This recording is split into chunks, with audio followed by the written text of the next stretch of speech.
Okay, when I say the word Aztec, what's the first thing that pops into your head? For a lot of us, it's probably brutal warriors, maybe some giant pyramids, and a civilization that just kind of disappeared when the Europeans showed up. But that's not even close to the whole story. So let's get into it and uncover the parts you probably haven't heard.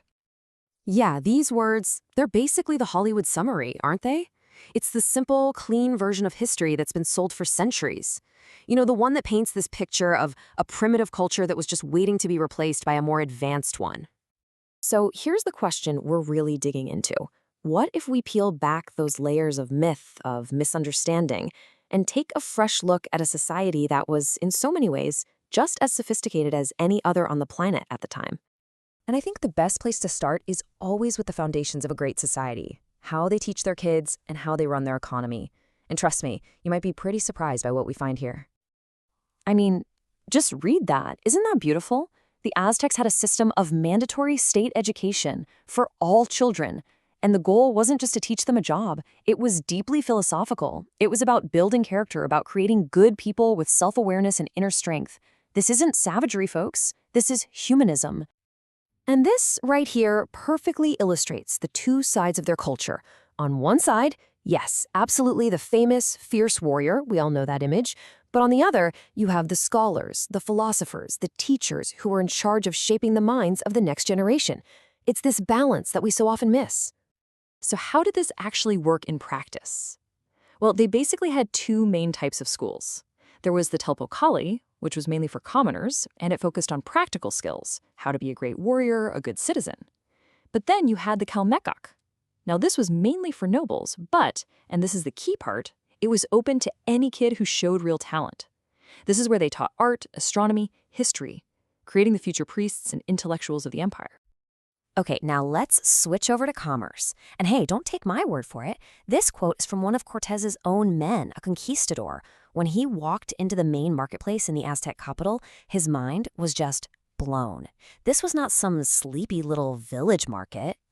No, he was looking at the beating economic heart of a massive, incredibly well-organized kingdom. A giant city with a market that was as big and in some ways even better organized than the great markets back in Europe. And here's the thing, you don't get that level of complex organization in a primitive society. No way. Of course, we can't talk about the Aztecs without talking about the most controversial part of their culture, human sacrifice. And to really get why the conquest happened the way it did, we have to understand the massive religious gap that separated these two worlds. Now, we have to try to see this from their perspective for a second. To them, this wasn't murder. It was the highest possible religious offering. It was a sacred duty that they believed was necessary to keep the cosmos in balance and the gods happy. It was as central to their faith as any core belief in European religions of the time. And here is where the two worlds collide. The Spanish saw this, and they were just horrified.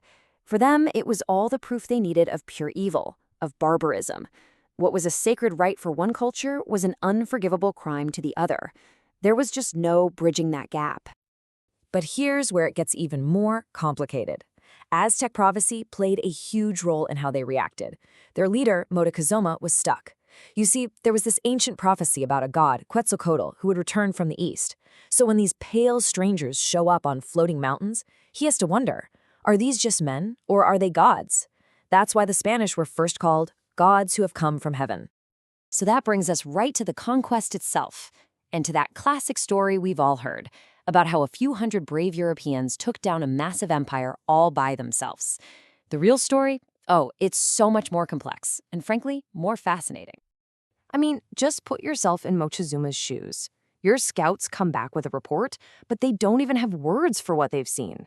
Horses are deer as tall as a house. Cannons are things that shoot stone balls that make trees explode from the inside. They were up against technology that seemed supernatural and absolutely terrifying. You really can't overstate the psychological shock here. It was steel armor, cannons, and horses against warriors with wooden weapons and cotton armor. The advantage the Spanish had in a straight-up fight was just devastating. But let's be real for a second. 600 guys, no matter how great their weapons are, can't take down a military empire of millions of people. The math just doesn't add up, right? There has to be another piece to this puzzle. And this is it. This is the secret ingredient, the part of the story that often gets left on the cutting room floor. Hernan Cortés was a brilliant strategist. He got there, and he quickly figured out that the Aztec Empire had made a lot of enemies. A lot of them. And the biggest of those enemies were the Tlaxcalans. They were a powerful group that had been fighting off the Aztecs for years. So when Cortés showed up, they didn't see an invader. They saw a weird but very powerful new ally who could help them finally beat their biggest rival. In a lot of ways, the conquest was actually an indigenous civil war that was just kicked off and exploited by an outside group. And we're not talking about a few local guides here. We are talking about tens of thousands of Tlaxcalan and other native warriors who joined Cortez's side. So that image of 600 conquistadors versus an entire empire, it's wrong. It was a massive coalition army, with the Spanish acting as the high-tech tip of the spear. The result of all this was the incredibly fast and total collapse of the Aztec world. And in its place, something brand new would be built, quite literally, on top of the ruins of the old one. And you want to hear the ultimate irony? It comes from the Spanish themselves. Years later, this friar, Bernardino de Sahagún, he looked back and kind of regretted it. He basically said, we destroyed their amazing school system that taught kids how to have a wise face and a solid heart, and now we're surprised the new generation has no discipline and respect for anything? And if you need one single image to sum up this whole story, this is it. The very first European-style college in the Americas was built using stones that were taken directly from the rubble of the Templo Mayor, the most sacred Aztec pyramid.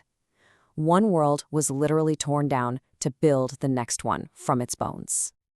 And it all happened so incredibly fast. In just 2 years, a perfect storm of technology, disease, and, most importantly, political alliances brought one of the world's great empires to its knees. From landing in 1519 to the fall of the capital in 1521, an entire civilization was changed forever. So it leaves us with this one last huge question to think about.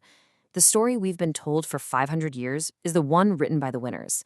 But as we start to uncover more about the Aztec world, their ideas about education, their massive economy, you just have to wonder, what other stories, what other truths are still buried down there, waiting to be found?